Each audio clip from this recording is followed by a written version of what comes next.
Vamos lá. Vou deixar aqui a tela um pouquinho maior. O meu objetivo aqui com essa talk hoje é duas coisas. É falar um pouco sobre tipos e como a gente pode usar os tipos a nosso favor, né? Então, tipo, não só usar o tipo para falar que você tem alguma segurança, até porque a gente está trabalhando com TypeScript, e TypeScript não é exatamente uma coisa que dá para falar que você tem segurança com tipo, né? Você mete um N ali, as um no, as o que você quiser e acabou, você pode fazer o que você quiser. Mas os tipos têm muita expressividade, e essa expressividade pode ajudar a gente em diversos contextos, para deixar o código mais legível e até tentar deixar mais seguro se a gente fizer as coisas certinho. Laura, baixa um pouquinho mais a música, por favor. Vamos parar com a música, vai, pronto. Mais fácil.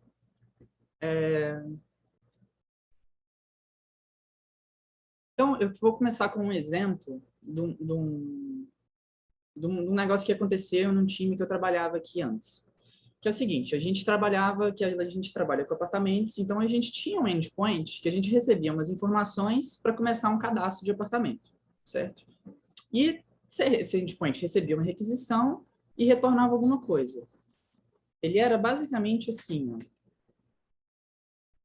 A gente tinha uma coisa mais ou menos nessa linha aqui. Então, a gente tinha aqui um service que fazia um monte de coisa, ele retornava para a gente alguma coisa, e a gente retornava isso aqui para o front-end que chamou a gente. Quando você olha aqui para esse endpoint, o que você sabe? Você sabe que você tem uma requisição, eu apaguei aqui, mas tinha o tipo da requisição bonitinho e tal, e ele retorna para a gente uma string. Falar que retorna uma string não é uma coisa que ajuda muito. Assim, beleza, você sabe que não é um número, você sabe que não é um objeto. Mas, por exemplo, se a gente fizesse isso aqui, letra maiúscula, né?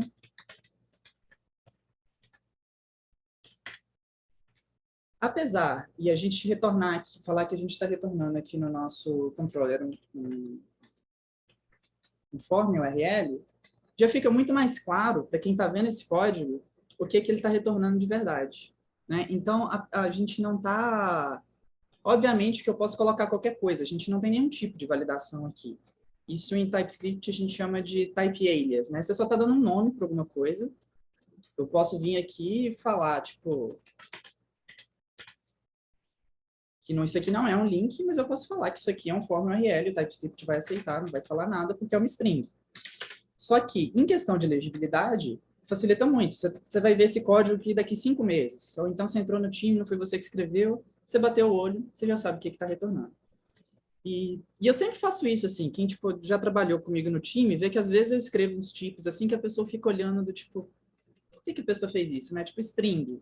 Aí eu viro e falo, não, eu faço isso aqui também para poder ver que eu estou recebendo um ID que é tipo o ID.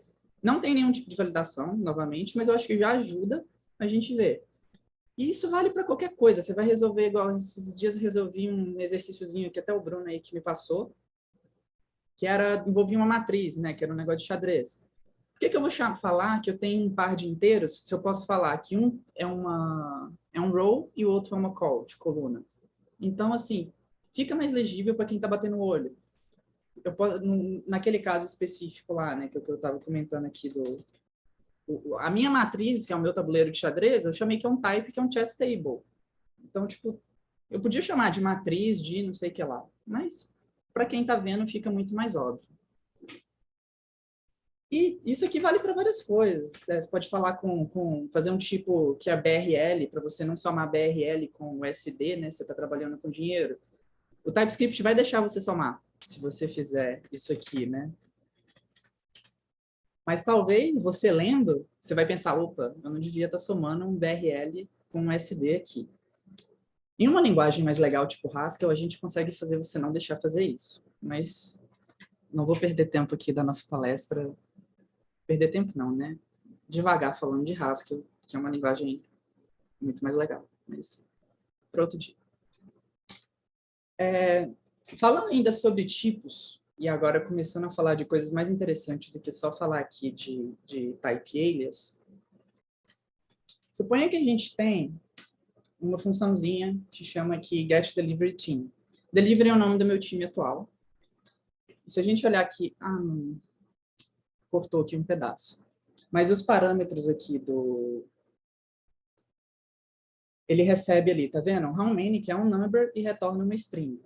Então, se a gente vier aqui e fazer, por exemplo, aqui, vamos pegar 4 pessoas. Eu acho que é o Emacs que está maior do que a tela. Pronto.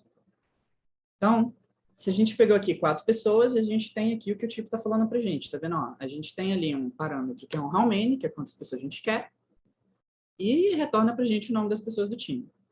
E eu posso fazer isso, então vamos pegar 5 pessoas. E vai retornar para a gente 5 pessoas. Mas e se eu falar, vamos pegar 10 pessoas? Ele vai estourar um erro. Por quê? Porque nessa função ele tem um throw error lá dentro que tipo, tem mais de 8 pessoas, então a gente não sabe. Ele não sabe como dar 10 pessoas do time. Se eu quiser pegar menos uma pessoa,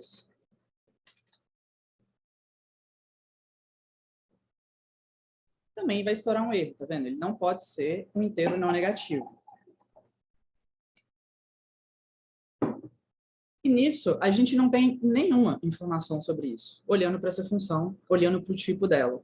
Seria muito interessante se o tipo pudesse falar mais para a gente do que só realmente falar assim, ó, o retorno é esse aqui, se der tudo certo, e a gente não sabe as condições para dar tudo certo.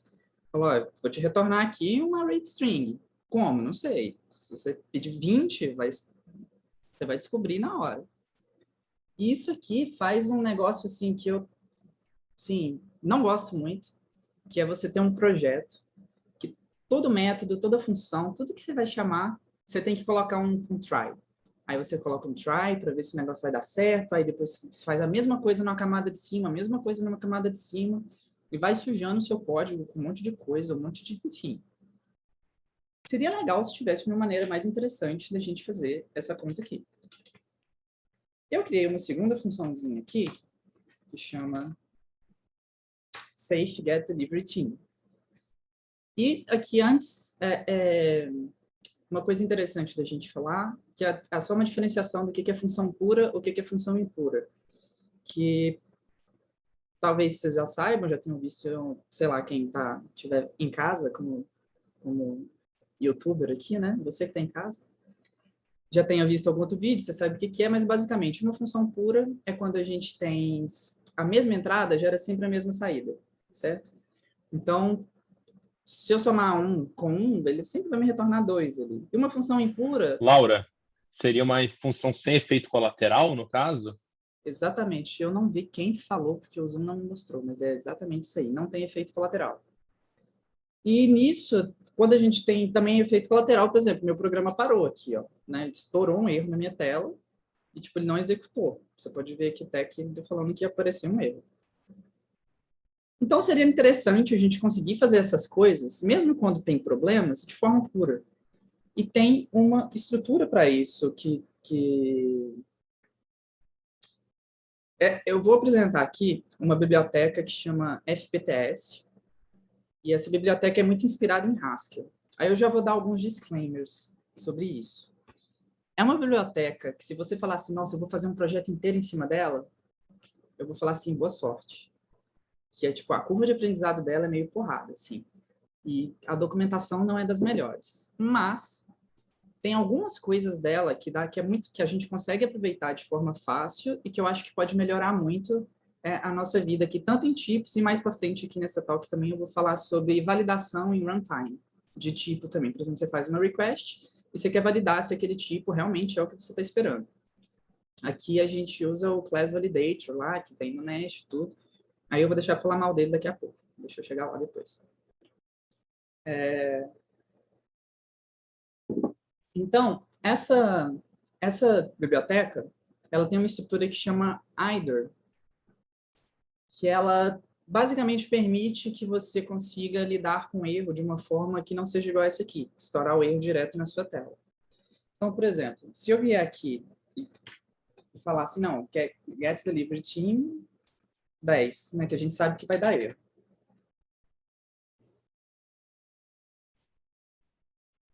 Então, aqui, o que a gente tem? A resposta é uma resposta meio esquisita, que ele está falando aqui que é um left, seja lá o que seja isso, e aqui a gente tem uma resposta que é só tem 8 pessoas no time. Então, tipo, não tem como a gente continuar. E a gente pode fazer... e se fosse um valor razoável,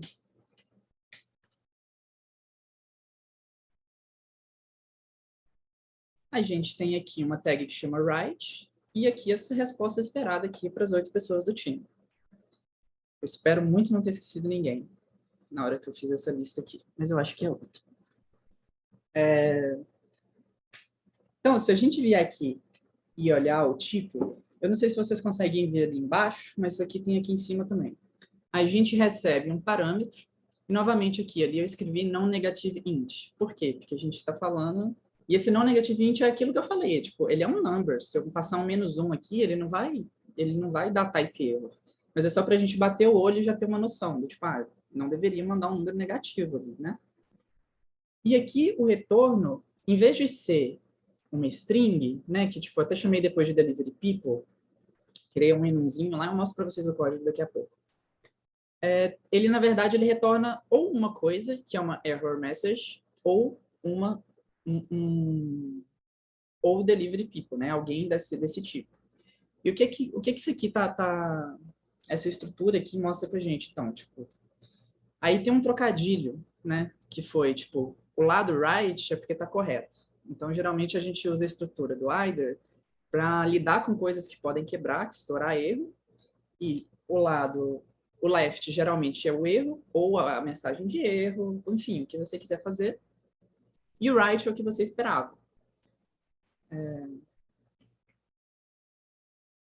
Então, e nisso você consegue fazer várias coisas, né? Uma coisa interessante dessa lib é que se a gente vier aqui falar, por exemplo, e a gente tentar acessar, a gente só consegue acessar essa tagzinha. A gente não consegue acessar o valor nem de right, nem de left. Por quê? Porque a gente não sabe se deu certo ou não. Aí você vai falar, mas Laura, o que eu faço com isso aí? Como que eu vou usar se eu não consigo fazer aqui ponto .left ou ponto .right? A biblioteca, ela tem uma função que chama isLeft, por exemplo, aqui do seu resultado. Então, aqui dentro, eu consigo acessar.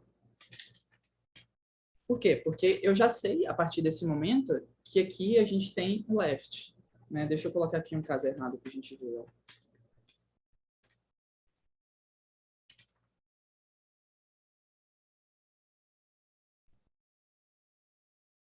Tá vendo? A gente tem aqui a nossa mensagenzinha de erro, porque a gente conseguiu acessar ela aqui dentro. E se a gente, por exemplo... É que aqui, nesse caso aqui que eu estou mostrando, eu não estou dentro de uma função. Geralmente você sempre está dentro de uma função e a gente costuma fazer uns retornos antecipados, do tipo, if alguma condição ruim, tipo, por exemplo, aqui, se deu erro, eu já vou matar a minha função aqui e vou continuar. Então, eu vou fazer só um miguezinho aqui para a gente poder brincar, que é o seguinte.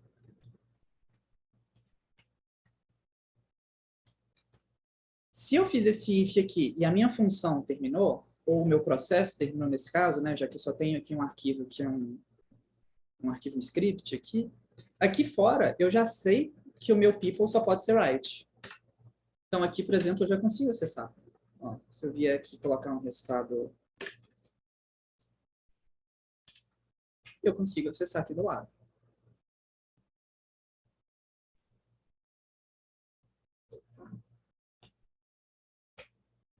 Vocês têm autorização para aceitar pessoas? Se vocês tiverem e aparecer, aceita aí para mim, fazendo um favor.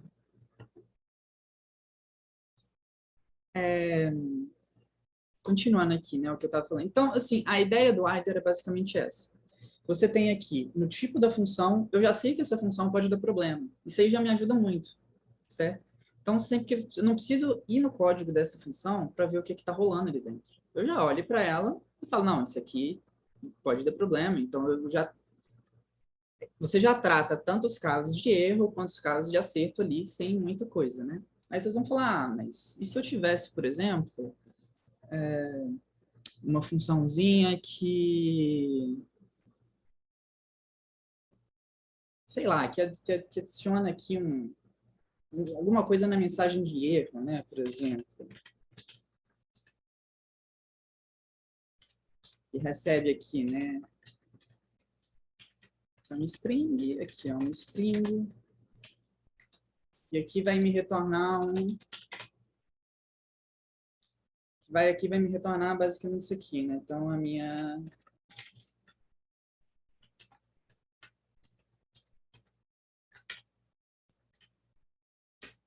Certo?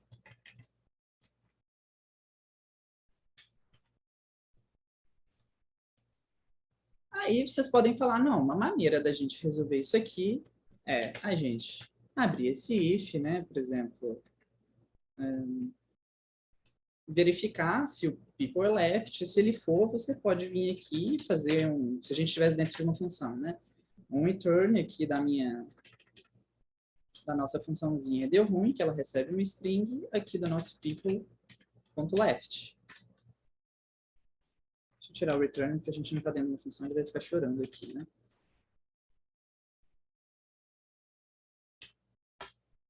Vocês podem reparar que como eu tirei aqui aquele process end, ele está reclamando aqui, porque ele não sabe mais que isso aqui do lado de fora desse if é um write. Mas, por exemplo, aqui agora a gente pode fazer isso.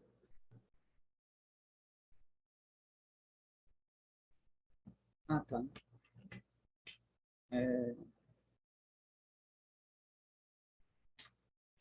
Tinha que pôr um valor que dava erro, né?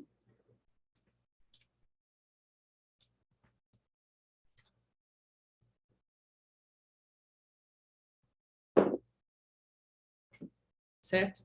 Mas aí vocês vão olhar para esse aqui e vão falar o seguinte comigo. Você só pode estar de sacanagem, né?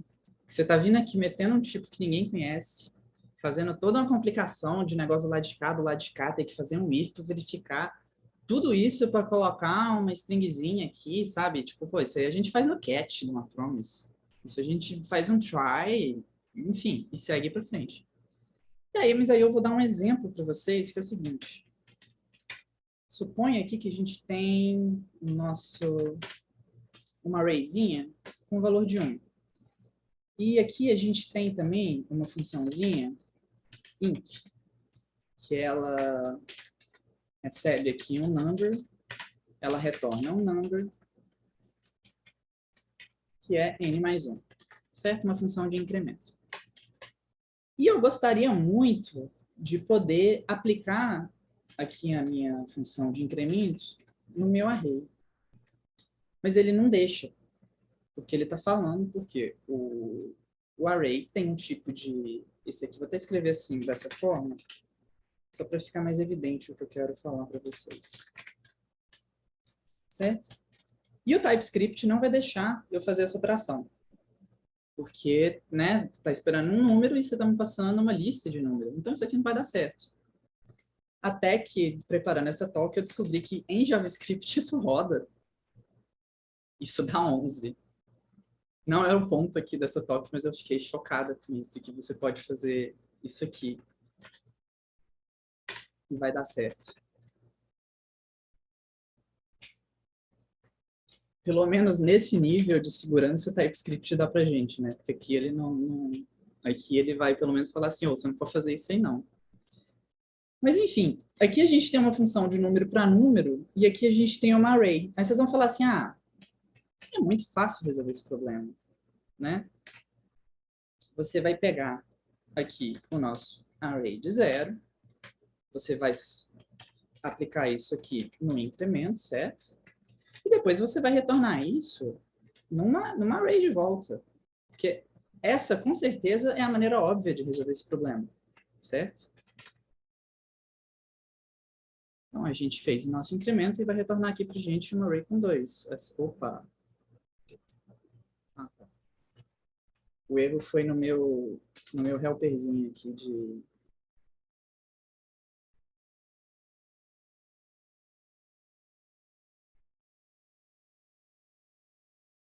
Ah, por que ele tá dando ruim? Peraí. Passando vergonha ao vivo aqui.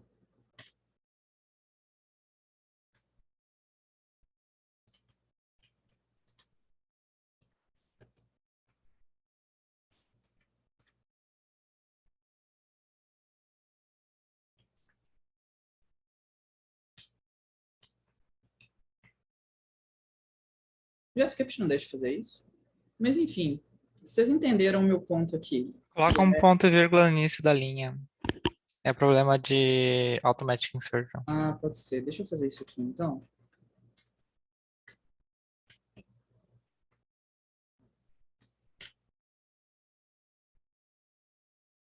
Pronto. Problemas técnicos. Então, essa aqui, com certeza, é a maneira óbvia da gente lidar com funções em array, certo? Não. Né? Qualquer pessoa que falaria aqui para mim que eu poderia fazer simplesmente um ponto .map passando um int, certo? Isso aqui geraria para a gente o nosso valor esperado. Então, o que o map, na verdade, faz? Né? O JavaScript, quando você fala de map, geralmente é isso. Você tem uma lista e você que tem uma função, né? Você tem aqui uma função, né? Que você recebe um argumento do tipo... Vou fazer assim, bem genérico. Você tem uma função do tipo A que vai te retornar um tipo B. Só que aqui a gente tem a lista, basicamente é um array de um tipo A, e a gente quer aplicar a função nesse tipo A. A gente não quer aplicar a função na array. É como se você tivesse uma caixa, certo? Com um valor ali dentro, e você quer aplicar a função só ali dentro. E quando você terminar de aplicar a função ali dentro, você quer retornar ali dentro dessa mesma caixa, né? Sempre que o pessoal está falando... Qualquer livro que você vai pegar lá, que você vai aprender Haskell, aprender essas coisas, tem sempre o exemplo da caixa, que é basicamente o seguinte: você tem um valor dentro de uma caixa, você quer mexer nesse valor, e depois você quer colocar ele na caixa de novo. Que é basicamente isso aqui, que é o que o map faz pra gente. O map, basicamente, o que ele faz? Eu até tenho aqui o bonitinho, pra gente não perder muito tempo. O tipo do map é o seguinte: ele vai receber uma função que vai de A para B. Tá vendo? Exatamente isso aqui, que é exatamente o caso do nosso int aqui, por exemplo. Ele vai de number para number, mas ele podia ir de number para string, podia ir de number para qualquer outra coisa. Depende da função que a gente está fazendo.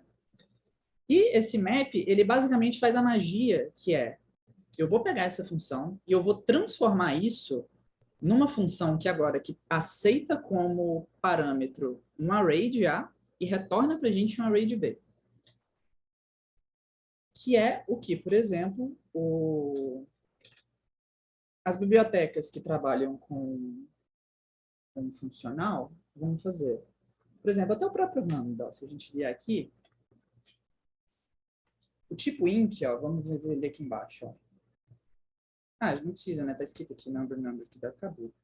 Mas se a gente vem e faz aqui um map do int,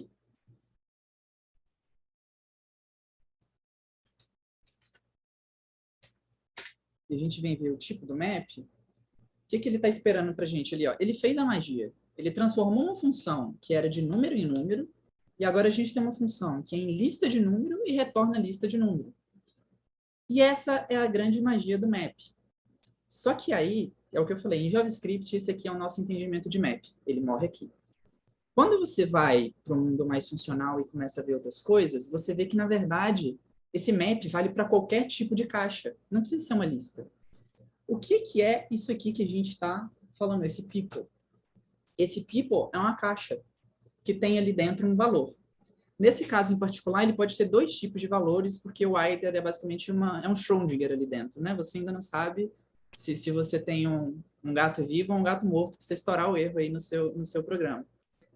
Mas é uma caixa. Então, seria interessante a gente conseguir aplicar do mesmo jeito que a gente aplica com lista, a gente aplica ali dentro.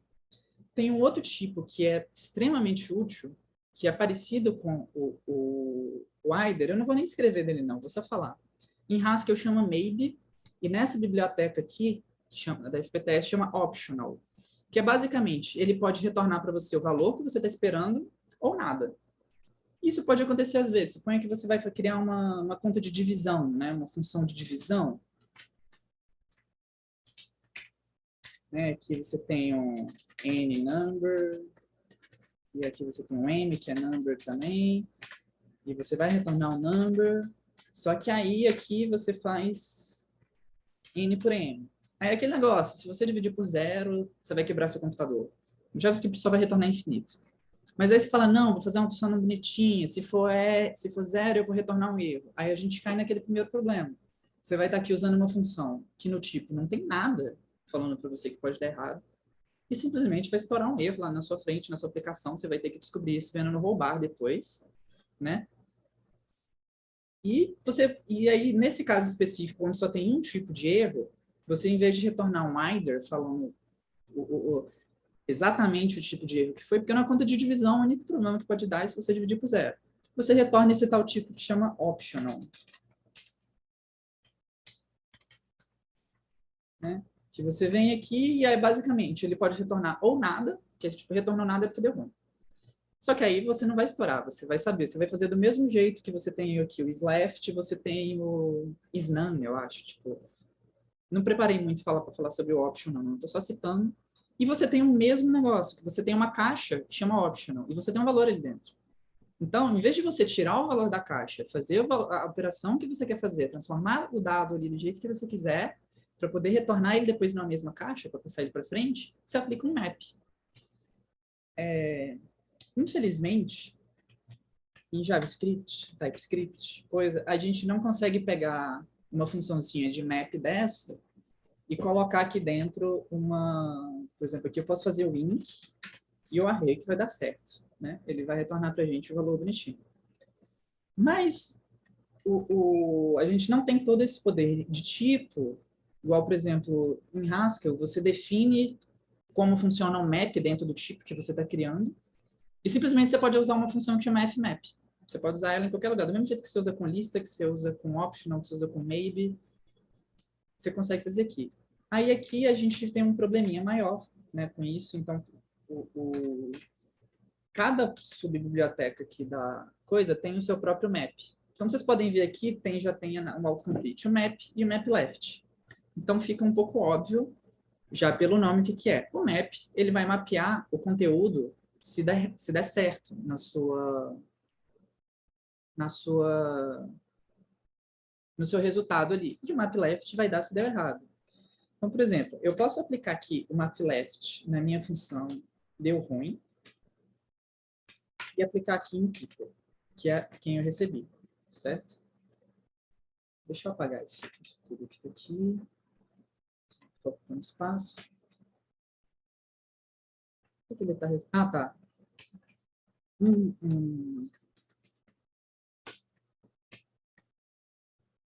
Então, se eu vier e executar isso aqui, ele aplicou para a gente o erro aqui no caso de dar errado. Mas aí você vai perguntar, e se tivesse dado certo? E repara que ele retornou para a gente, ó, dentro do either. Tá vendo que isso aqui tem a tag left, e aqui o left mesmo, dizendo que deu erro. Aí você vai falar assim, Laura, mas e se tivesse dado certo? O que esse map ia fazer?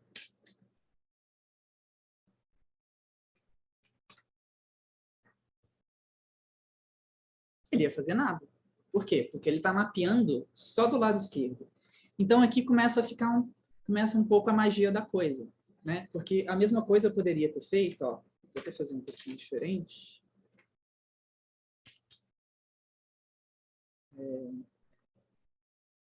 Aqui. Quero importar o pipe dessa biblioteca. Então, aqui em people, eu quero pipe. Não sei se está claro o que é o conceito de pipe para todo mundo, mas é basicamente o seguinte: você tem um valor, certo? E você quer fazer várias funções em cima deles em uma certa ordem. Então, você vem aqui e faz um pipe dessas funções, né? Tipo uma esteira. Pronto, achei a palavra boa em português. Você vai adicionando as funções que você quer aplicar e ele vai adicionando uma depois da outra, depois da outra. Então, se eu É viesse... igual o pipe do bash, assim? É. Do terminal? Tá. É a mesma ideia. Assim, eu não vou afirmar que é exatamente igual, porque eu não lembro, mas é a mesma ideia. Porque você pega o resultado do... Por exemplo, aqui, ó, eu venho aqui... Você pega a saída de um e põe como entrada do outro. Exatamente. Assim, né? Deu ruim.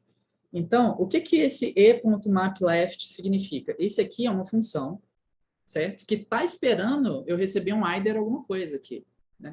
E esse cara aqui é um either alguma coisa. Certo? Ele é um either string ou delivery people. Então, aqui, se a gente fizer isso aqui e rodar, Aqui eu vou, infelizmente, o miguezinho que eu dou aqui no meu negócio para eu poder ter isso aqui do lado direito, tem suas limitações. Eu queria muito que o JavaScript tivesse uns wrapper decente, assim, para a gente poder codando e mostrando ao mesmo tempo, que nem em Clojure, em Haskell. A gente trabalha com o que tem. Então, se eu vier e fizer isso aqui,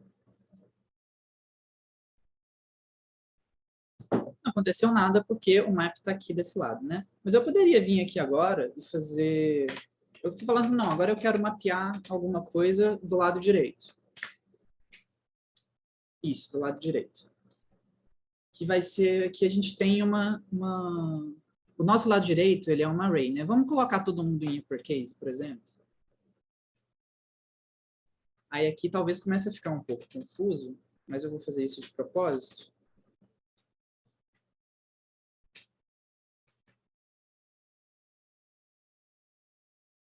Que é isso aqui. Ele já tirou a lambda daqui, né? Toda vez que eu salvo, ele tira as bibliotecas que não estão sendo usadas. O que está acontecendo aqui? Eu tenho aqui o map left, eu acho que até essa parte aqui todo mundo entendeu. Se não tiver entendido, pergunta. Aqui eu tenho um map normal, ou seja, aqui ele vai fazer ele vai mexer no valor. Pensem sempre que o map, quando a gente está falando de map, desvencilhe um pouco desse negócio de aplicar em cada elemento da lista. O map é você abrir uma caixa, aplicar a função, fecha a caixa. Então, esse map aqui, do either, ele está pegando a caixa com either, ele abre. Ah, se o gato está vivo, eu aplico essa função, porque é um map. Se o gato estiver morto, eu vou aplicar só no map left. Não sei como eu nunca tinha pensado nesse negócio do gato, assim, eu pensei nisso aqui agora, o Schrödinger é perfeito para explicar se tiver algum físico me assistindo, eles vão querer me matar, porque eu devo estar falando muito de porcaria aqui do gato. Mas tudo bem. Aí, esse map aqui é o map tradicional do JavaScript, certo? Que é um map para a gente aplicar valor dentro de array. Só que array também é uma caixa. Então, aqui eu estou usando dois maps diferentes. Eu estou usando um primeiro map para entrar dentro do either e um segundo aqui só para aplicar aqui dentro. Então, se a gente rodar isso aqui,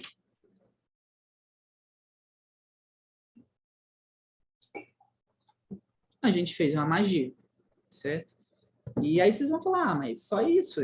Tipo, se eu pegar uma promise, o que é a promise? A promise é uma caixa, certo? Né? Se você tem alguma coisa do tipo isso aqui, ó. O que é esse prom?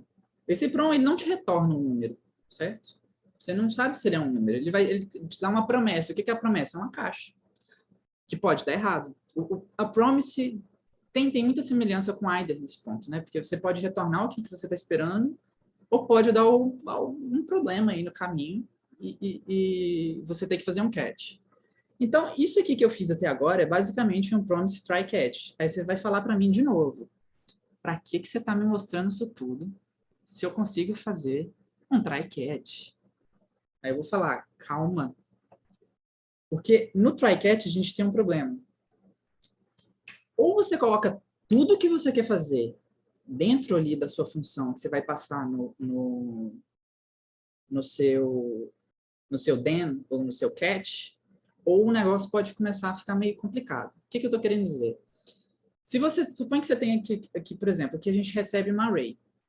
Aí, pô, finge que isso aqui é uma coisa mais complexa, né? Aí você, não, primeiro eu vou pegar os IDs, aí depois eu vou somar, e eu vou fazer isso, eu vou fazer aquilo, e eu vou fazer um filtro aqui nos apartamentos que chegaram por nesse coisa, e pá, pá, pá. Se você fizer isso tudo numa função só, colocar dentro do den, você basicamente fez isso aqui. Você fez um map.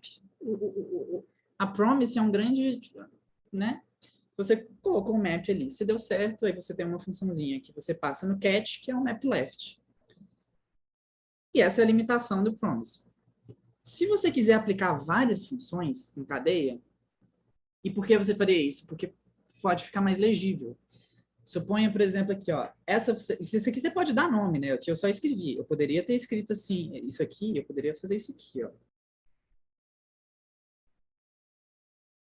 Para não falar que o pessoal do Emacs não usa mouse, tá vendo? Eu usei mouse.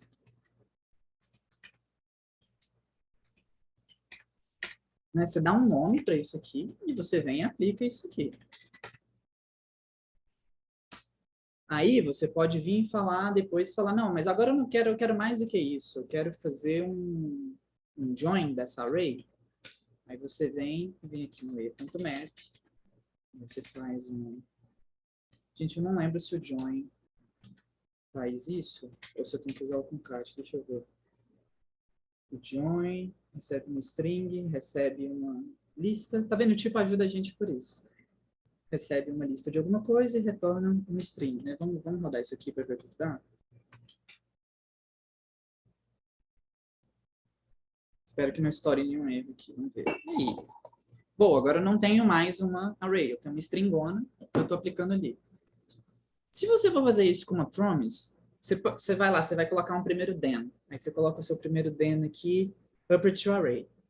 Aí se você coloca um outro den embaixo, eu tenho quase certeza que vai funcionar, que você consegue vir e aplicar essa outra função aqui embaixo também. Só que aí você vem e faz aqui uma função pro map left. No den, na promise, você não consegue aplicar dois catches, assim, na mesma coisa. Então, se você quiser aqui, por exemplo, nossa promise aqui é um número, né? Deixa eu tentar rodar isso aqui.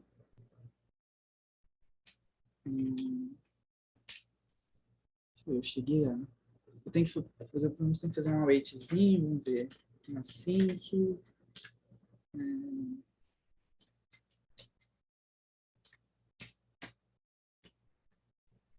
Ah, não precisa, eu posso fazer o den aqui dentro, né? Vamos ver, peraí.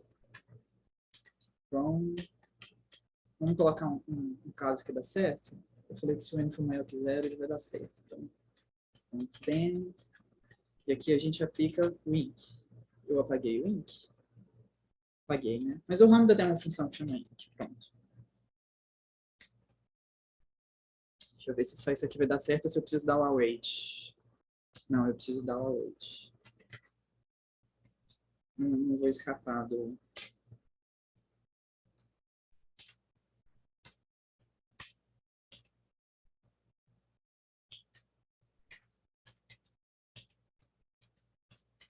Enquanto eu estou escrevendo esse servicinho de corno aqui, alguém quer fazer alguma pergunta do que a gente está fazendo aqui até agora?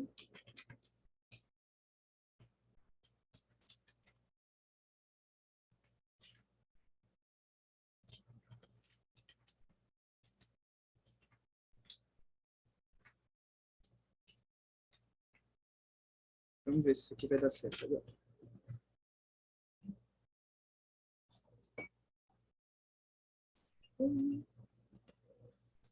A gente vai ficar com um problema técnico aqui, esse exemplo, mas vocês entenderam. Todo mundo trabalha com JavaScript, vocês entenderam o ponto do,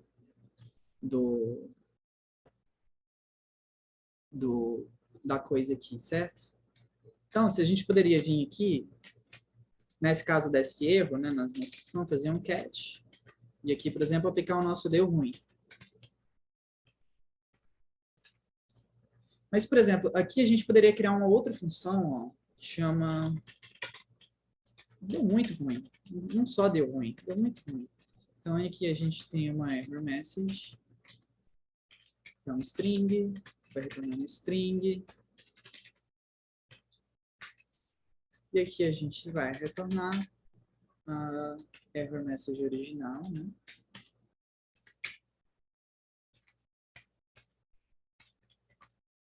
E aqui falar que foi muito ruim.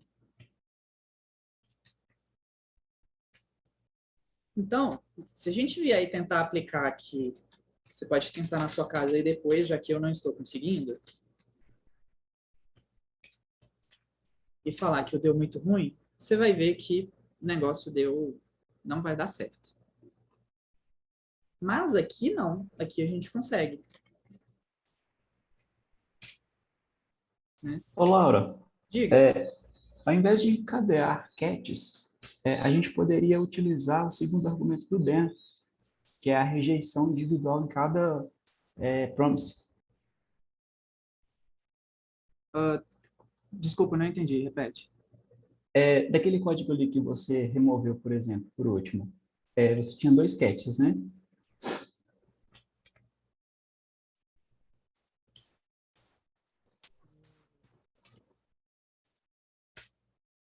Esse aqui. Isso. Aí dentro do DEM, o segundo argumento dele é justamente o tratamento da rejeição, que seria como se fosse o catch dentro do próprio DEM. É o segundo argumento. Saquei. Aí você viria aqui e abriria e colocaria depois uma função dentro desse catch, e você poderia ir fazendo isso recursivamente, né? Justamente. Mas, assim, por exemplo, então vamos lá. Você poderia ter esse deu muito ruim aqui, então, né? Sim. Mas aí volta a minha outra pergunta. E se eu quisesse colocar uma terceira? Então, o que que tá... Aí, o que que tá acontecendo? Se ele vai primeiro pegar num catch... Ou se deu muito ruim, é o primeiro catch que ele vai pegar. Assim, se der um erro, tipo no prom 1 ali. E se ele deu um throw tanto no ink quanto no deu muito ruim, daí ele pega no deu ruim. Sim, entendi.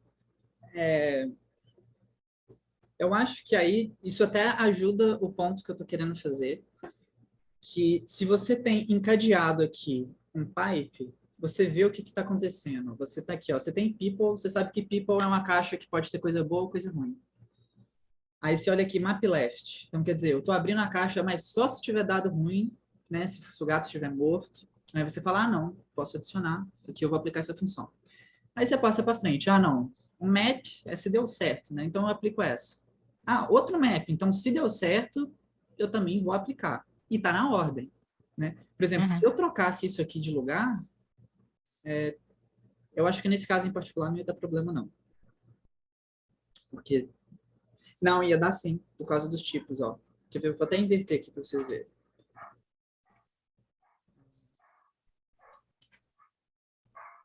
Aí, ó, o tipo já quebrou. Por quê? Porque essa função aqui, ela vai me retornar um either, que é ou um erro ou uma string, porque eu fiz o join. Essa função aqui, ela está esperando uma lista de string para ela funcionar. Então, eu não tenho como mapear uma função que está esperando uma lista de string numa string. Então, o que está acontecendo aqui? Você tem esse caso aqui, a estrutura do either é basicamente assim. Quer ver? Deixa eu abrir esse código aqui para mostrar para vocês. Cadê?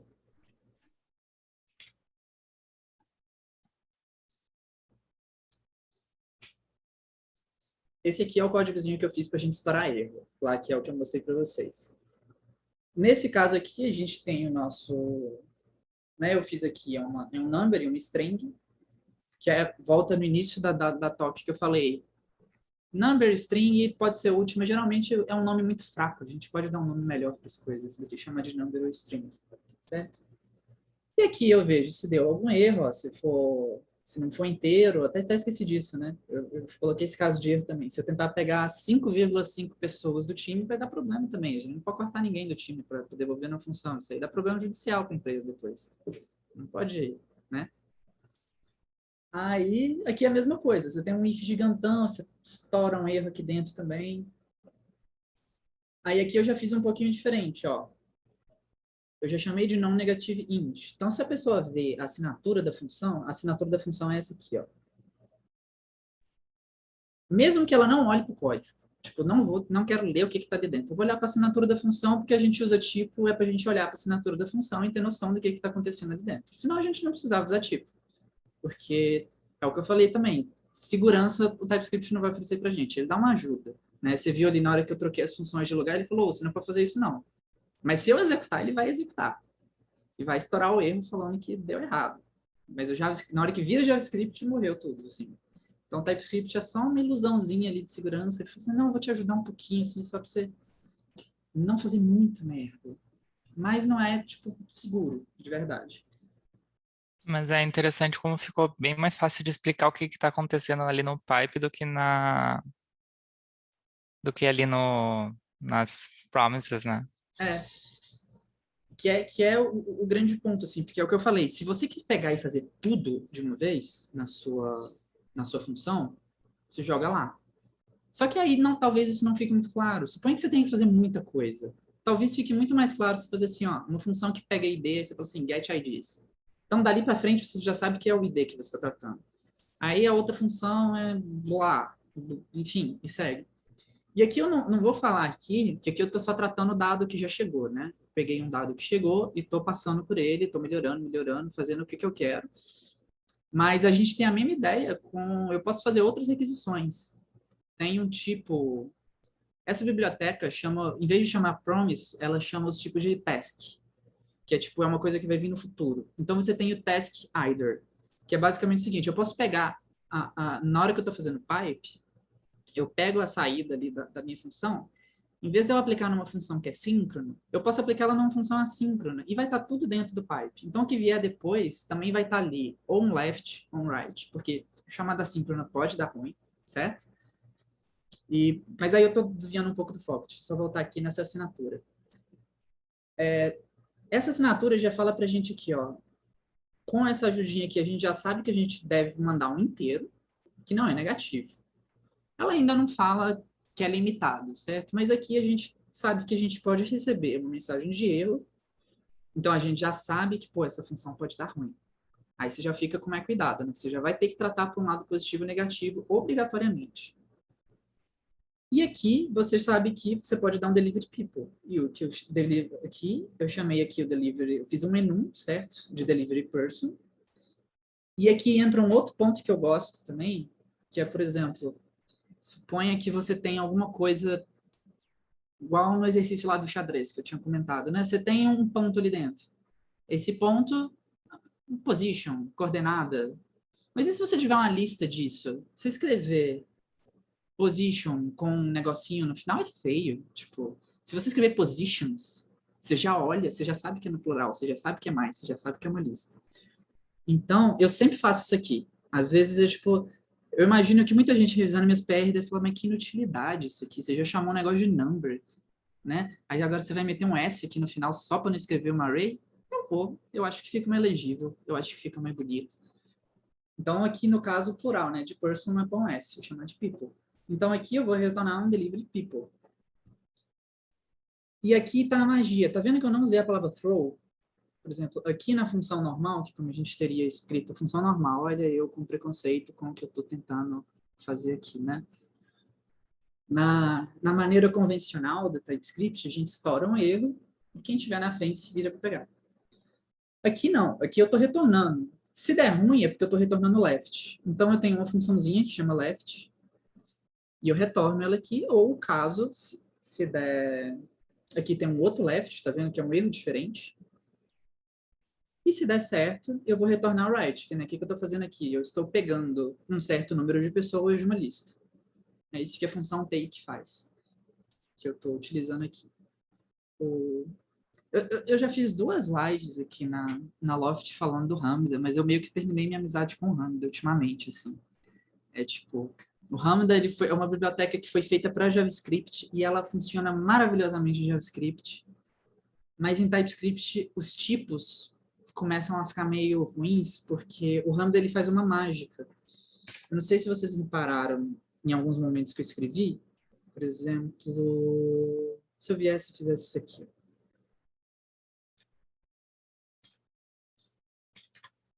Que isso aqui é o que a gente pensaria, né? Você tem um map que está esperando uma função e uma caixa, né?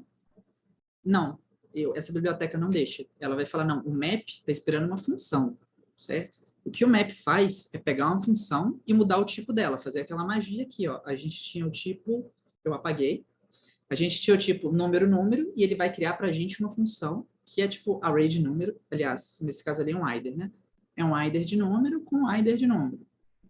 Então, ele não deixa, você tem que fazer assim. Agora ele aceita. Se eu vier aqui e executar isso aqui, ele vai aceitar. Provavelmente vai ter 2 consoles aqui no negócio. Isso. Eu dei o console aqui em cima. O Lambda não, o Lambda é mágico. Se eu vier aqui e fizer isso aqui, ó.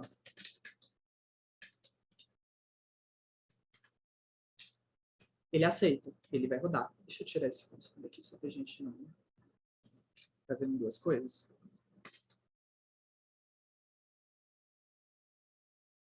Ele vai rodar. Mas se eu vier e fizer isso aqui, ele vai rodar também. Essa é a grande magia do Lambda. Só que quando você vai tipar isso, pensando que não foi uma biblioteca feita para TypeScript, o negócio começa a ficar complicado. Então, em TypeScript, eu uso o Lambda muito como uma função de biblioteca de função auxiliar, sabe? É tipo igual essa aqui, eu quero fazer um take ali. Eu não vou escrever uma função de take que vai pegar, fazer um split numa array, devolver para mim. Não, muito trabalho. Tipo, eu já tenho esse negócio pronto. rtake, peguei. Então, certo? Aqui a gente tem o left, right. Eu acho que eu falei essa parte aqui, o que eu queria falar. Alguém quer perguntar alguma coisa específica aqui? Para eu poder ir para a última parte da nossa talk, que eu vou dar mais uma razão para a gente usar o IDA, porque até por isso aqui vocês ainda vão falar assim para mim, porra, Laura, isso tudo só para não fazer um try-catch? A pergunta que é mais uma curiosidade, Laura, mas você sabe de onde que vem essa convenção de left e right para esse tipo de coisa? Do Haskell. E é um trocadilho, de right tá certo. Entendi. Ok. Tipo, assim, se não for, eu tô falando até onde eu sei, é isso aí. Não, foi só por curiosidade mesmo, assim, que isso daí eu achei bem, bem diferente, assim, mas ok. Uma outra pergunta que eu ia ter é o seguinte, você falou que, tipo, porque não dá para você usar dois cat. Quando você falou não dá para usar dois cat, seria você ter um bloco cat dentro de um outro bloco cat, assim, né? Tipo... não, o que eu queria dizer é que, por exemplo, suponha o caso onde deu errado. Uhum. Eu quero aplicar essa primeira função aqui, deixa eu até voltar isso aqui para cá. Eu quero aplicar aqui eu quero aplicar uma função se tiver dado errado, certo? Que é tipo um lance, abrir a caixa, apliquei uma função, fechei a caixa. Aqui eu peguei a mesma coisa. Abri, vi se o gato estava vivo, se o gato estava vivo, eu aplico a função, volto. Mesma coisa aqui, vi, o gato está vivo. Então, e é o gato que eu já apliquei a função anterior, vim e coloquei. Eu posso fazer a mesma coisa com o left. Eu posso pegar, abrir a caixa de novo, olhar, falar e aplicar de novo. Você fazer isso, no caso, com promise é meio complicado. Você aplicar aplicar duas funções, se tiver dado ruim a primeira vez. Eu acho que você consegue fazendo esse monte de try then ali dentro de um monte de coisa. Você conseguiria fazer se você separasse em vários blocos de try catch, pensando numa abordagem orientada a objeto imperativo, assim, né? Mas você teria que separar as coisas, né? Se, tipo, para cada vez que você chama uma coisa, try, roda o negócio, catch, trata as exceções. Try, roda o negócio, catch, trata as exceções. Assim, fica bem mais limpo, assim. Aqui acho que é mais consegue... fácil com encadeamento, né, do que com try-catch em si. A chance de você ter o Hadouken no seu código, que é tipo, você vai chamando bloco dentro de bloco. O callback real, né, que chama também, né? Então, assim, mesmo que você, tipo, esse negócio de promise com Dan Cat, cara, isso já ajudou demais se você comparar com a maneira como a galera fazia os 15 anos atrás em JavaScript, assim. Nem sei de quando surgiu o promise. Mas, assim, o lance de que ninguém hoje mais enfia um monte de callback dentro de callback dentro de callback.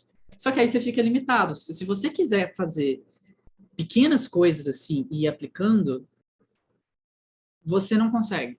Você vai ter que fazer um negócio confuso. Igual falar assim, não, mas o segundo parâmetro do then é uma coisa, tipo, eu nem sabia disso. Interessante. Mas não é intuitivo, certo? Tipo, o segundo parâmetro do then é o segundo parâmetro do then é o callback para se der erro, né? Isso, né? Mas se der erro dentro do then, então você vai estar, tipo, pegando... não fica uma sintaxe tão agradável, assim. Não vou falar que fica ilegível, mas não fica tão... E fica confuso porque, na prática, ele é diferente de usar o catch depois, porque se ele não pega catches do primeiro callback. Ele não pega throws do primeiro callback, só do que executou antes. E se tu fizer um catch depois, ele vai pegar de qualquer throw que acontecer em qualquer um dos dois. Então, assim, eu gosto muito de pipe. Assim, só fazendo um adendo, já que eu falei de Lambda, o pipe do Lambda, esse pipe aqui não é o pipe do Lambda, o pipe é do FPTS. Ó. Eu gosto mais do pipe do FPTS porque ele é um pipe mais normal, né? O que é o pipe? É um elemento, função, função, função, função, função. O pipe do Lambda, você passa as funções, depois você passa o elemento. Eu acho esquisito. Então, assim, se você pegar um código aí que tiver um pipe do Lambda, ele vai ser assim, né? Tipo, você passa r.int, por exemplo, aí você vai passar um r.multiply por 2. Vou somar um número e multiplicar por 2. Aí você faz assim. Então, isso aqui vai dar 12, se eu ainda souber fazer conta de cabeça. Certo? Lembrando que esse print aqui é só desse console log que tá aqui em cima. Aí é só uma diferencinha sintática, assim, não é curiosidade mesmo. Eu gosto mais desse aqui. E lembrando que essa biblioteca, ela chama FPTS, então ela já foi feita para TypeScript. Então, isso é um grande diferencial, assim, na hora dessas questões de tipos. Então, por fim, deixa eu falar de uma coisa super interessante, de uma outra biblioteca do mesmo autor, que chama IOTS, que a gente, até no meu time anterior, né, tipo, o Talquim tá aí, o Fernando, a gente chegou a utilizar lá meio que como uma POC, assim, né, que é basicamente o seguinte, é uma maneira diferente da gente validar dados que estão chegando pra gente. Porque, por exemplo, aqui no TypeScript, igual eu fiz aqui, beleza, a gente consegue ver se um dado que a gente tem aqui bate com o tipo que a gente está, mas na hora que você está lá executando em runtime, né, você tem lá a sua API rodando em prod. E se ela está rodando é JavaScript, porque já fez a conversão, certo? E você vai receber uma requisição. Aí o TypeScript não ajuda a gente sozinho nesse ponto aí. Aí você tem um monte de biblioteca, por exemplo, a Class Validator. Aí como que você usa a biblioteca Class Validator? Você vai criar um DTO, você cria uma classe. Aí, você nessa sua classe, você vai colocar o que é parâmetro que você quer que seja opcional, o que você quer que não seja, o que você quer que mostre, não mostra. E ali você vai colocar uns decorators, que é um monte de magia, que tipo, você colocou o negócio ali, de repente vai funcionar, não é muito claro, e você não consegue reaproveitar as coisas. Então, por exemplo, se você tem você vai criar lá um DTO para receber uma request. Suponha que essa request seja dados de uma pessoa. Aí você vai criar lá, assim, people.DTO, people.doc.DTO, qualquer coisa assim. Aí você vai criar sua classe, vai funcionar, show. Aí você tem um outro endpoint, que tem um outro contexto, que vai receber todas essas informações de people.DTO, mas ela vai receber também a informação do carro da pessoa por algum motivo. Aí você já não tem como aproveitar aquele DTO. Você vai olhar para aquele DTO, você vai copiar o código, vai adicionar o que você precisa e segue sua vida. Então é meio ruim. E tem um outro ponto também. Quando você cria essa classe, a classe é até usada como tipo ali depois, mas classe não é exatamente tipo em JavaScript, porque classe tem prototype, tem um monte de coisa. Então, se você, por exemplo, se você supõe que você tenha um tipo aqui, isso aqui eu tô falando porque eu passei raiva com isso esses dias. Supõe que você tem isso aqui, um tipo lá, que aqui você tem o name, que é uma string. Certo?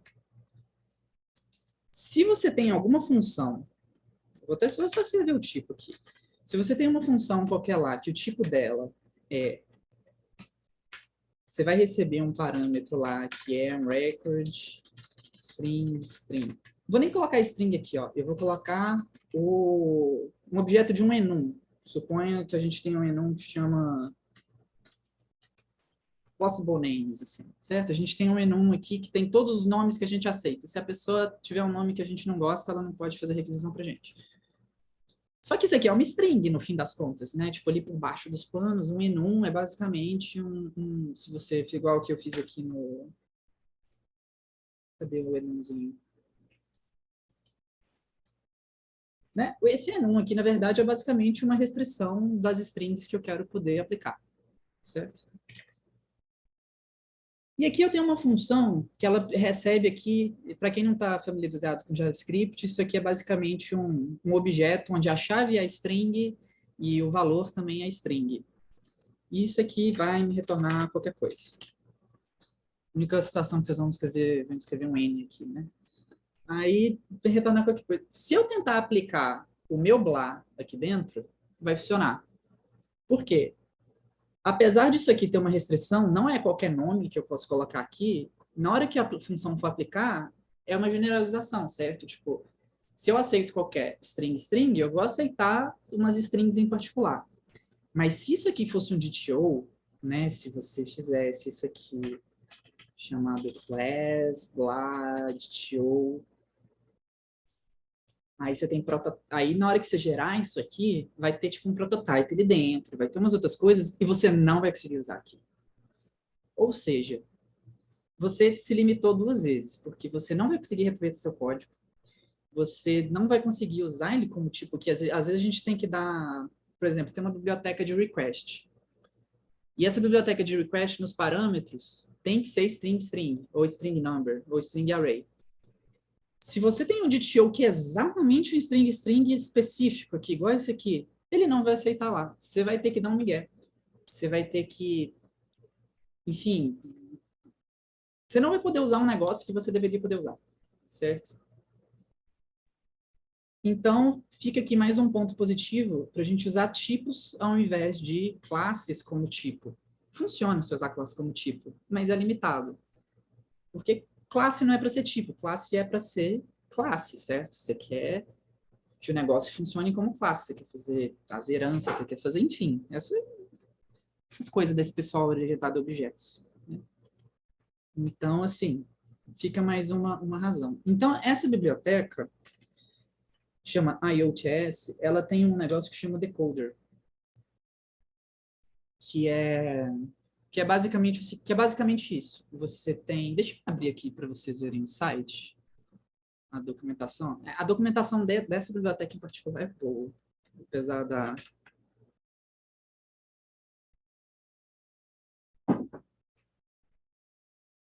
o que é um decoder para essa biblioteca?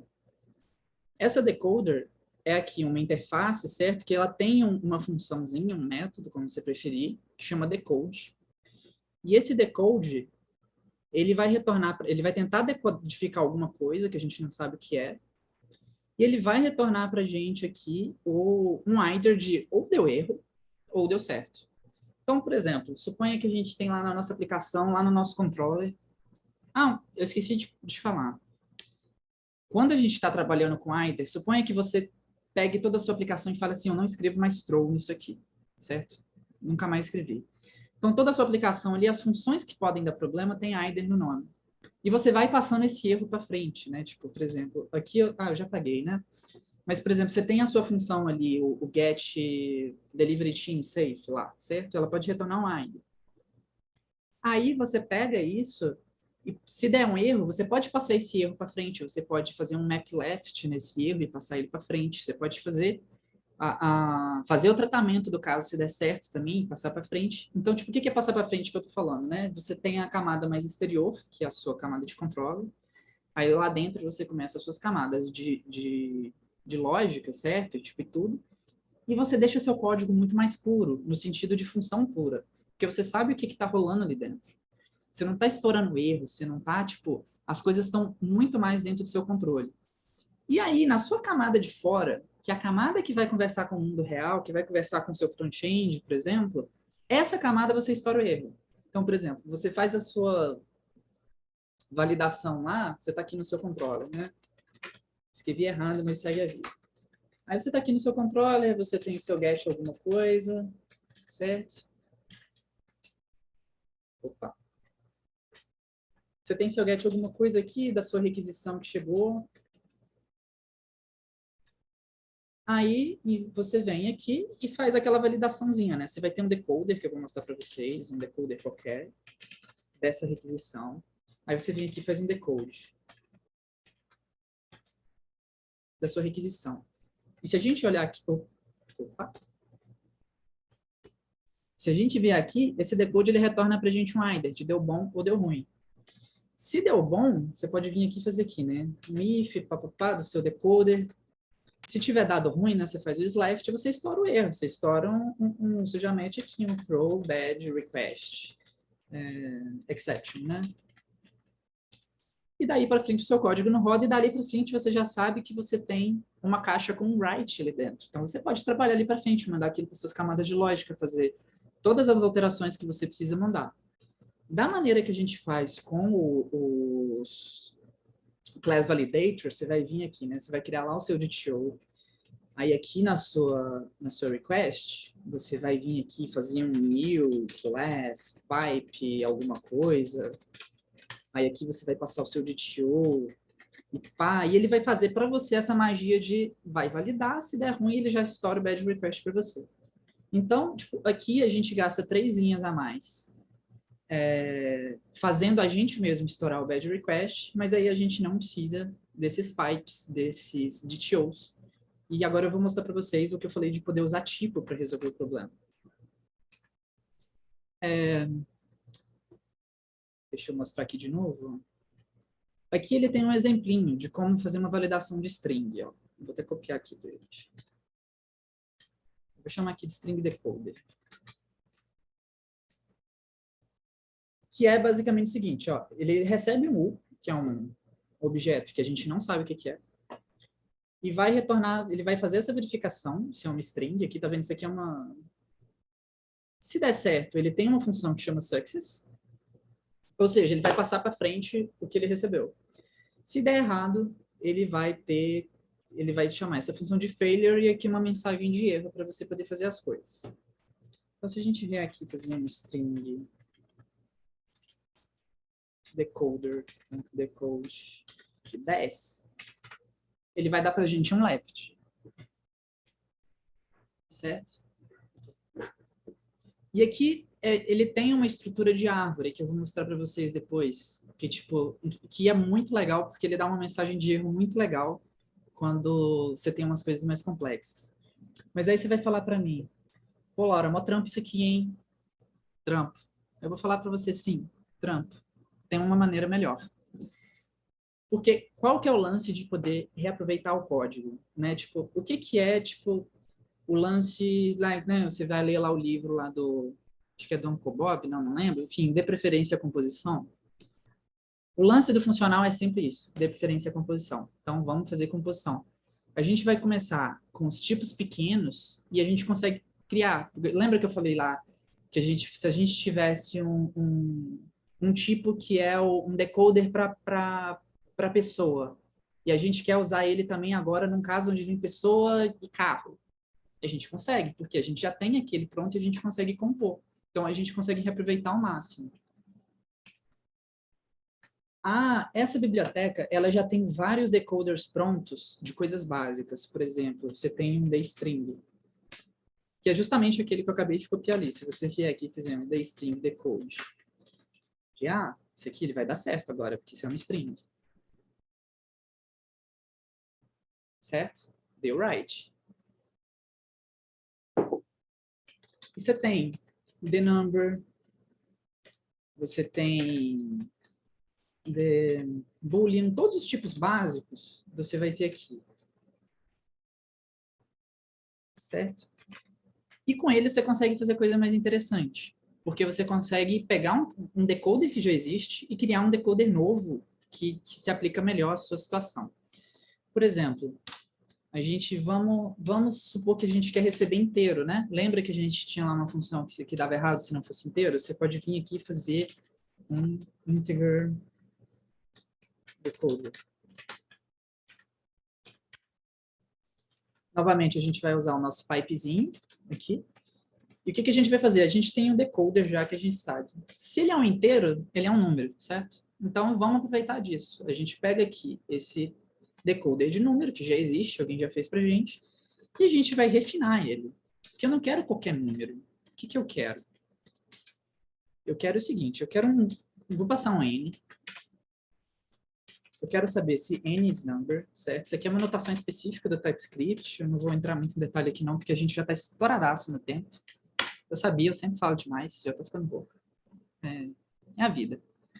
E a gente vem e fala, ó, o número é inteiro, se isso aqui for verdade, certo? Se eu arredondar um número e ele for igual, ele é um número inteiro. E aqui a gente precisa passar uma mensagem de erro. Vou colocar aqui, not a integer. Certo? E a gente vier aqui fazer um integer decoder.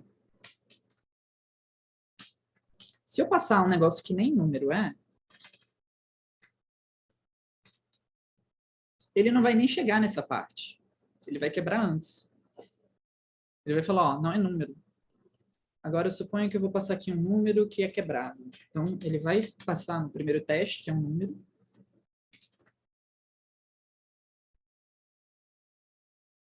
E ele vai dar erro aqui. Tá vendo? Not a integer. E com isso aqui, você vê que, tipo, não vou gastar muito tempo aqui falando de número inteiro, mas você poderia fazer, não, agora eu quero que seja um número positivo. Aí você cria um outro decoder que faz o mesmo refine aqui, falando que agora, ó, se esse número aqui, ele tem que ser maior do que zero. Aí você vai colocar a condição que você quer. Então você consegue aplicar. E a mesma coisa, você pode fazer isso com string, falar, pô, vou criar um e-mail agora. E você pode usar até aquelas funçõezinhas, aquelas bibliotecas que a gente usa, que eu não instalei aqui, então eu vou fazer essa aberração aqui de regex, que é uma função de validate e-mail. Aí você pode vir e fazer aqui, e-mail decoder,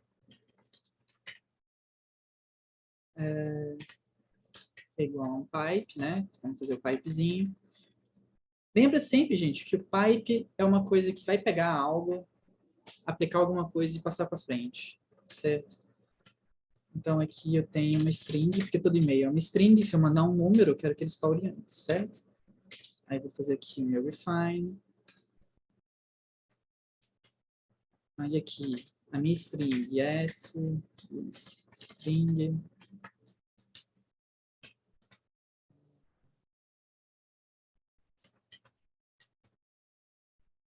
Validate e-mail de yes. Eu vou aqui passar uma mensagem de erro. Not e-mail. E aqui agora eu tenho um e-mail decoder que eu posso usar em qualquer situação. Ele não está preso a uma classe de DTO. Tudo bem que o caso do e-mail em particular tem um decoratorzinho lá que você usa em todos. Mas suponha que é uma coisa um pouquinho mais específica do seu projeto. Tal, aí você vai ter que criar um decorator é um negócio... Eu acho o decorator um negócio muito... não intuitivo, porque tá rolando uma mágica ali que você não sabe o que é. Sabe? Tipo, eu gosto da clareza aqui das coisas. Para você ver um pipe, então aqui eu tenho um decorator, eu tenho uma função de refine, essa função de refine ela está esperando aqui, né, que eu passe essa definição aqui para ela como parâmetro, mas ela está esperando um outro decoder para ela poder refinar, certo? Então você poderia fazer um refine aqui dentro do refine, mas geralmente é mais interessante você ter um e-mail decoder. Aí você pode fazer depois Pô, a gente aqui não quero que ninguém que tenha um e-mail da empresa Sexto Andar possa mandar aqui para a gente, uma empresa fictícia que eu inventei aqui. Então, você vem e faz aqui um post cooler e-mail, né? Cooler e-mail, tá? Você vai fazer o pipe, aí você vem, você vai refinar o e-mail, você não precisa refinar a string, né? Vou até escrever, deixa eu escrever bonitinho aqui. Cooler e-mail decoder. Porque isso que a gente gerou aqui é um decoder, tanto decoder quanto esse da string. Então, a gente pode refinar o que a gente já tinha. Então, você vem aqui.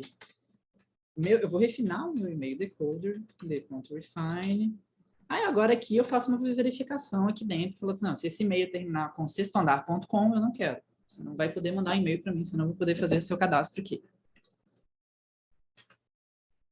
Aí, novamente, né? Vocês vão olhar para mim. Ah, um ponto interessante aqui agora.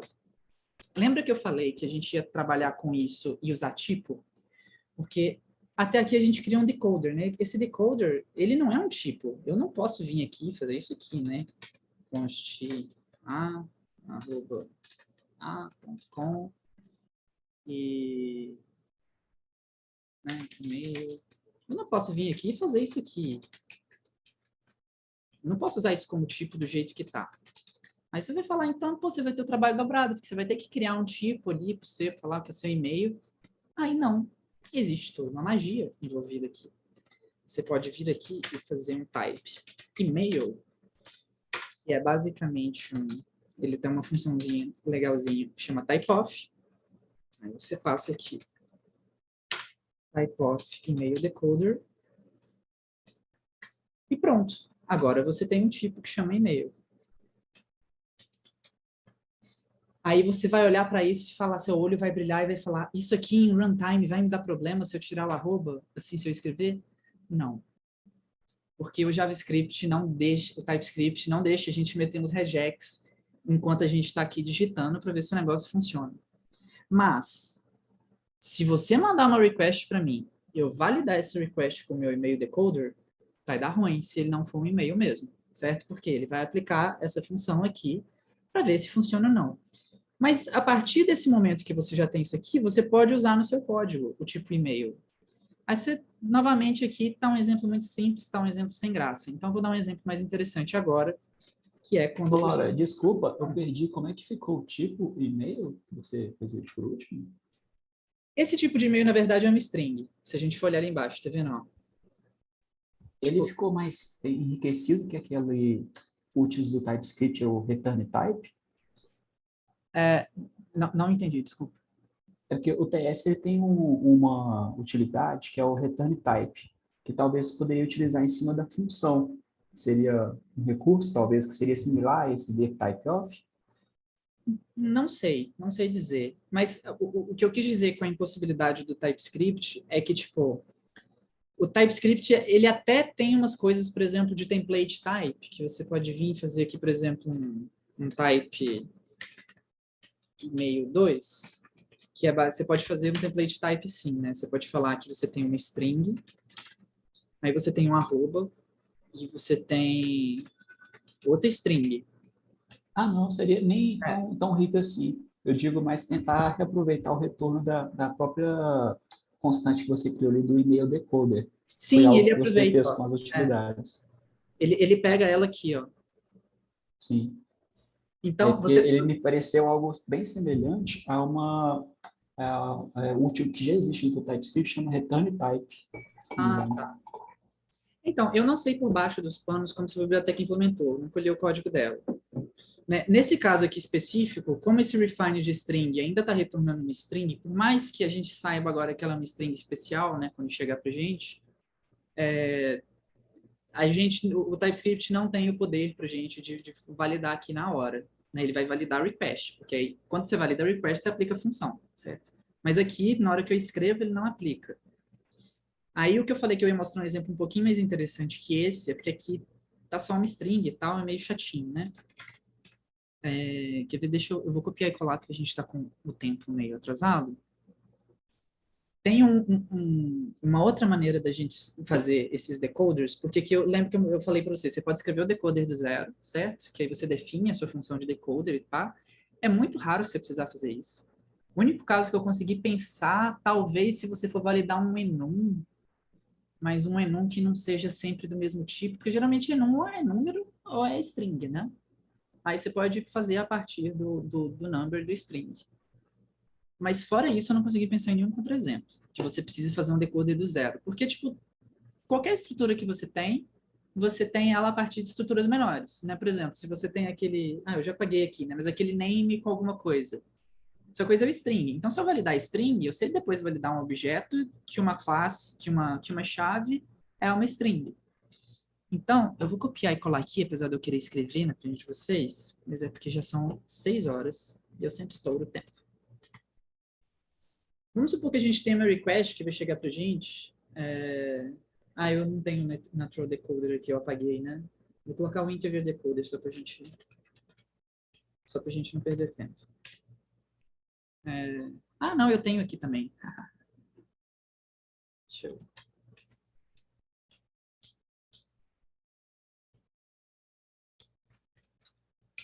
Natural decoder, eu tenho ele aqui feitinho. Ó.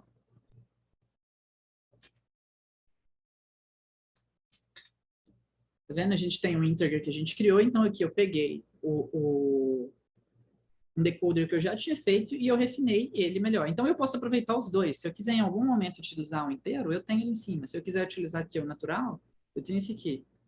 E aqui fazendo aqui a minha polêmica, que zero não é natural. Só para deixar registrado, vamos continuar aqui com só para eu atingir o pessoal da matemática que estiver aqui assistindo esse vídeo.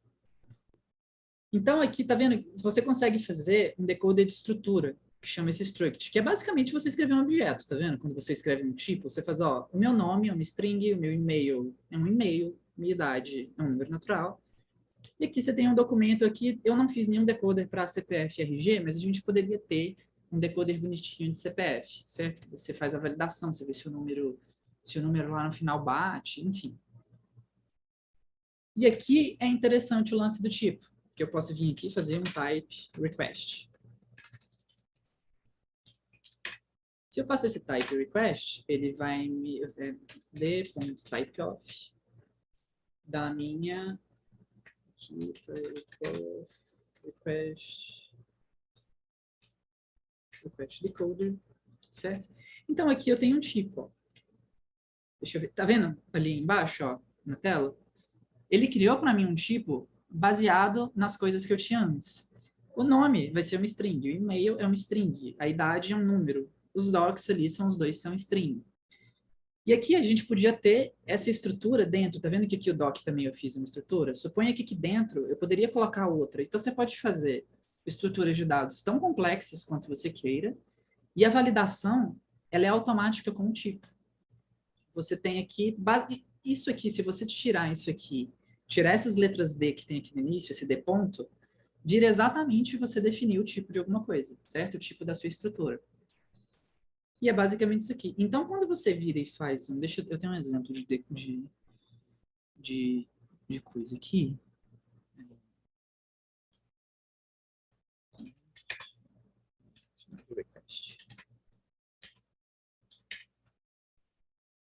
Certo? Essa aqui é uma request que vai dar certo. Se a gente vier aqui e fizer um request decoder, não, request decoder, decode da nossa requestzinha aqui, vai dar um write. E o que é o tipo disso aqui, né? Se você, uma vez que você fez a validação, na hora que você está lá no seu controller, certo? Aí você vai receber a sua validação. Aí você faz um const validated, por exemplo, e pá. Aí você vira if validate, if is left validate, throw bad request, certo? E dali acabou a sua aplicação, sua chamada nesse controller. Se não, você vem aqui, você pode olhar o tipo, ó. Deixa eu ver se vai aparecer aqui embaixo o tipo pra gente. Ele é um either erro. Ignora esse free semigroup, essas coisas, essas fritação de matemática que tem na biblioteca. Lembra que eu falei que essa biblioteca, se você for muito a fundo nela, pode ser meio... Ignora esse free semigroup aqui, que é basicamente... A gente tem uma árvore de erro. A gente pode pensar assim. A gente tem uma árvore de erro aqui, ou a gente tem esse tipo, ó.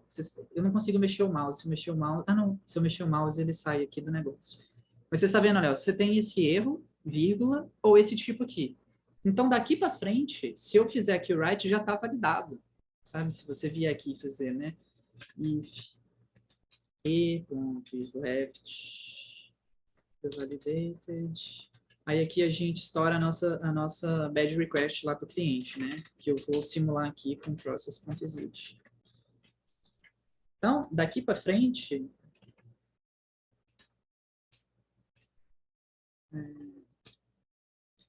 Daqui para frente, a gente pode vir aqui fazer o validated decoder, ó. Validated.write, desculpa. Validated.write. E isso aqui tem o tipo já, que é o tipo request.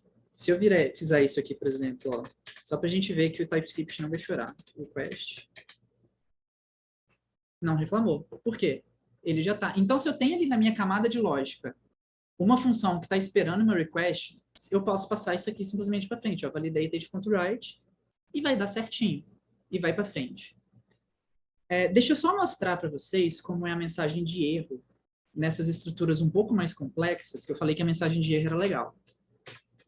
Deixa eu mostrar para vocês a mensagem de erro aqui. Deixa eu ver aqui. If validated left. Nesse caso ele não vai rodar, vamos zoar o nome desse aqui. Vamos deixar esse aqui vazio, defined. Vamos colocar um null aqui. E aqui vamos colocar um número, que a pessoa foi e mandou o CPF por número, ao invés de mandar uma string.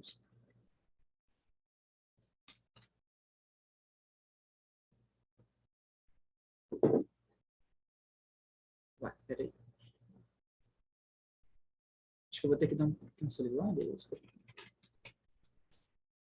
Deixa eu ver.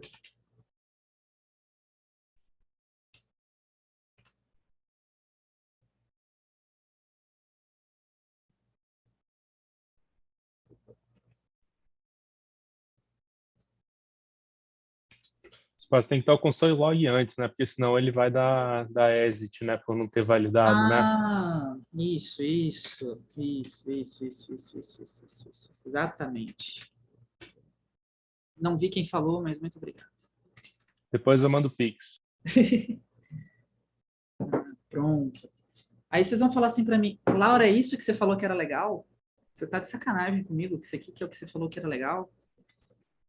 Isso aqui, se você reparar, isso é uma árvore. Você tem um left, dentro desse left você tem um left, que dentro desse left você tem um objeto que nem mostrou aqui. Se a gente vier e fizer um JSON.string define isso aqui. Porque o terminal, ele tem um limitezinho, né? Se você dá o stringify, ele vai te dar um negócio complexo. É assim, não é? Se não me falha a memória.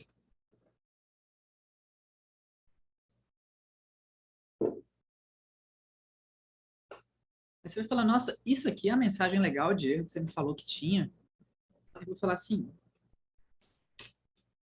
essa biblioteca, por ela lidar esse erro como árvore, por que é como árvore? Porque o objeto é árvore. E toda estrutura no JavaScript, ou ela é um tipo simples, né, do tipo número, boolean, ou ela é uma árvore, certo? Todo objeto é uma árvore. Você tem a raiz, e aqui você tem as coisas. Aqui, por exemplo, você tem um outro nó, né, dessa árvore, por aí vai.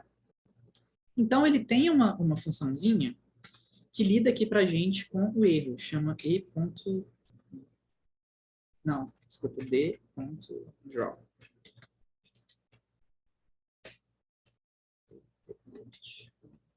Left. Agora vocês vão achar mais interessante. Ele faz para a gente todo um print bonitinho. Ele fala aqui, por exemplo, ó, isso aqui é uma required property, name. Não pode, eu não consegui decodificar o undefined, ele deveria ser string. Required property age, não consegui identificar null, ele deveria ser um número. Aqui, por exemplo, ó, vou até colocar diferente aqui para a gente ver a validação, para a gente usar a validação que a gente fez aqui. Eu falei que a idade tinha que ser um número natural, né? Vamos rodar isso aqui.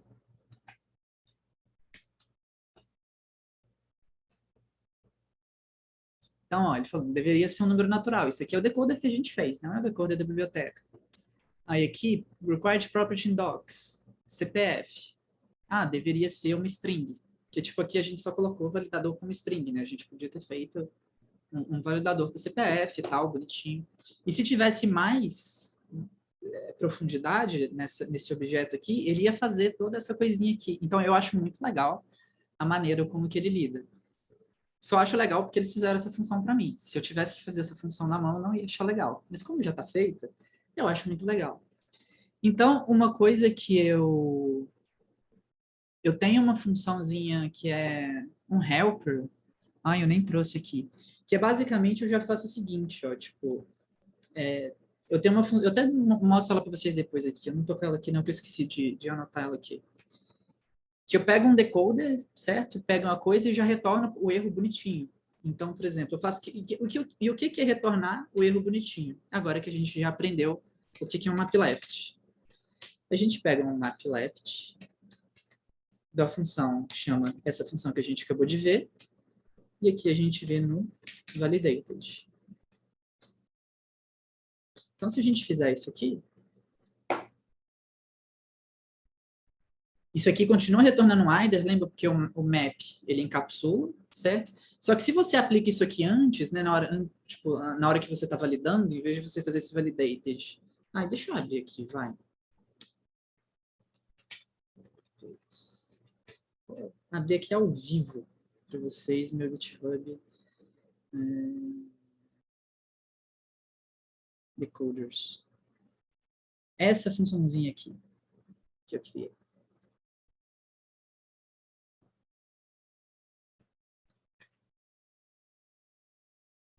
Essa decoder, o que é a chamada dela, né? Ela é eu vou receber um decoder, certo? Que eu quero usar, por exemplo, eu não quero usar decodificar sempre a mesma coisa, então eu vou passar o decoder para ela. Em vez dela me retornar uma árvore de erro, ela já retorna para mim um either, que é esse error message, que é uma string, né? Que tipo, que é basicamente aquilo que eu falei lá no início, de dar um nome mais legível, porque string pode ser qualquer coisa. Error message é um tipo muito específico de string, que é exatamente igual ao resto na forma. Mas eu sei que é uma mensagem de erro, na hora que eu estou lendo o código. Então, quer ver? Vamos utilizar isso aqui para a gente ver. Ó. Aí o decoder. O primeiro argumento é um decoder. Vamos passar aqui o nosso request decoder. Request decoder. E o segundo parâmetro é o objeto que a gente quer decodificar, que é o nosso request, certo? Que a gente definiu ali em cima. Você viu que essa função aqui agora nem aplica mais, né? Porque o draw, ele não está esperando... Isso aqui agora, se a gente olhar, ó, nosso validated, o tipo dele ou é um erro, né? Ou é o tipo que a gente queria, que a gente quer trabalhar, que é o nosso tipo request. Aqui ele não... Infelizmente, eu não sei o que ele usa, se é o LSP que faz isso aqui para mim, né? Tipo, de mostrar os tipos, mas ele não mostra os alias types que eu dou. Mas então aqui eu já sei que ou é uma string ou é o objeto, certo? Ou é o meu error message, ou é o objeto do tipo que eu queria passar. Então isso aqui nem aplica mais, porque esse draw está esperando uma árvore de erro, e não um erro. Então, se agora a gente vier aqui no nosso validated e ver o que tem aqui dentro dessa caixa, o left já está prontinho para mim, certo? Então, se faz no left, você vem aqui, mete um throw bad request validated.left. Aí aqui você já vai conseguir usar o ponto .right, tá? O que não vai dar certo porque eu não estou dentro de uma função, né? Então, tipo, se eu estourar no validated... Ah, não, dá sim, né? Porque se eu estourei um erro, ele mata a aplicação de qualquer forma, mesmo não sendo uma função. Certo? Então aqui eu já consigo usar. E aqui eu passo para minha camada de lógica, eu vou fazer o que eu quiser. E eu falei pra caramba. Eu falei rápido. Eu não sei se ficou confusa essa parte no final. Mas o ponto é, o decoder, que é extremamente reutilizável, eu espero que eu tenha enfatizado bastante esse ponto, que se eu tiver aqui agora, lembra que eu falei, se a gente tiver agora uma estrutura que precisa receber o carro da pessoa, o modelo do carro da pessoa, porque a Loft vai trocar seu apartamento num carro, seu carro num apartamento, você vai dar seu carro de entrada. Aí você vem e faz aqui, não, vamos criar um... Você vai dar um nome melhor do que request 2 decoder, né? Mas como é um exemplo fictício completamente sem contexto, aí você vem aqui e vai fazer um pipe do seu decoder que você já tinha e você... Aliás, depende muito de como foi essa estrutura, né? Se você quiser fazer um... Você pode fazer assim, na verdade, né? Destruct... Pode ser assim, por exemplo, personal info, e você já tem aqui o request decoder. Aí você tem aqui um car info. Aí aqui, também você vai fazer um d.struct e vai criar um objetinho, que nem a gente fez ali com coisa, né? Tipo, você vem aqui model, aí vai ser um enum. Aí você vai ter você já vai ter feito um decoder para esse enum, e pá. E com isso você aproveitou tudo que você já tinha feito. Você não precisou escrever nada repetido do que você já tinha antes. E a partir daqui você já tem esse tipo para você trabalhar no seu código. E é um tipo, não é uma classe. Ou seja, não tem prototype, não tem nada que vai atrapalhar a sua vida. Se for um tipo simples, né? Suponha que se fosse só aqui, email, age e name, você consegue usar lá numa funçãozinha, já paguei aqui também, né? Uma funçãozinha que está esperando um objeto que é string. Porque não tem mais nada sujando o seu tipo. É só isso. Então é isso. Eu falei tudo que eu queria falar.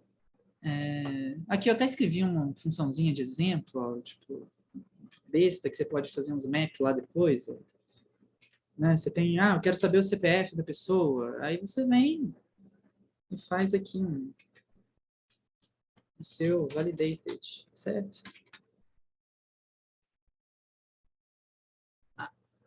Tá, peraí que eu tenho que apagar as coisas que eu escrevi aqui em cima, né, que não fazem sentido. Peraí. E deixa eu colocar um negócio que vai funcionar. Deixa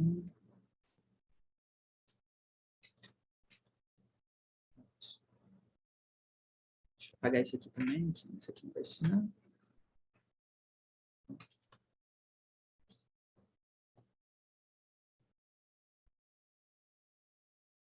Então.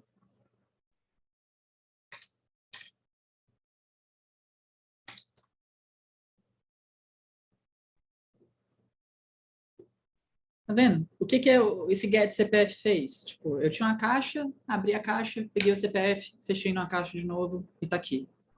Certo? Que é o que o map faz. E é isso. Falei o que eu tinha que falar. Dúvidas, comentários?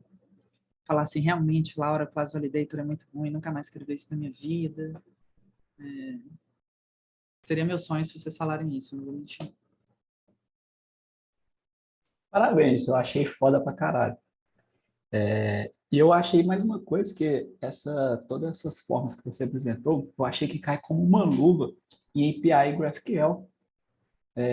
API GraphQL a gente tem a necessidade, né, de ter um retorno sempre com status 200, né, e tem aquela parada de retornar dados, erros vizinhos ali, né. E a forma como você mostrou é uma possibilidade bem simples de decodar o request e já montar erros de uma forma bem simples. E era uma dor que eu passava no projeto anterior, tremenda. Qualquer resolver minúsculo que quebrava na nossa API GraphQL, quebrava todo o request, do jeito que a gente recebia nada, nada mesmo. E era uma solução bem trivial. Massa demais, tá de parabéns. Obrigado.